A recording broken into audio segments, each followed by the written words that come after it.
7 бөлім. Бір күні су алғалы өзенге барады. Су басында өзгеше көркем бір бастау тұр екен. Бастаудың әсемдігіне қызығып бетін жуады. Бетіне бастау суы тиюі сол-ақ екен. Хан баяғы өзі түскен көлден қарғып шығады. Әлгі 40 бас кесерімен уәзір Қасым, күйеу баласы Әбубәкір барлығы да баяғыдай көл жағасында тұр екен.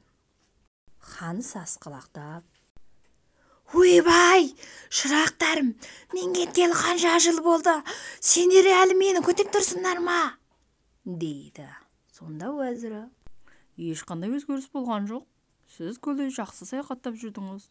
Сіз түскелі 7 минут болды», дейді. Сонда хан: «Менің көрмегенім қалмады», деп ойланып тұрып, осы көрген кереметтің барлығы күйеу баламнан болып атыр деп ойлайды да күйеу баласын айырым шақырып алып: «Шырағым, менің саған арамдық ойлағаным рас еді. Мен шайтанның тіліне ілесіппін. Бұдан былай саған қастық ойламаймын. Менің тағымды алып бүкіл елді басқар», депті хан. Сонда күйеу баласы: «Сіз тірі тұрғанда мен сіздің тағыңызды алмаймын», дейді.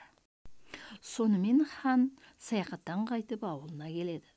Хан тағына мініп, қаһарланып, азғырған уәзірдің басын алып жазалайды.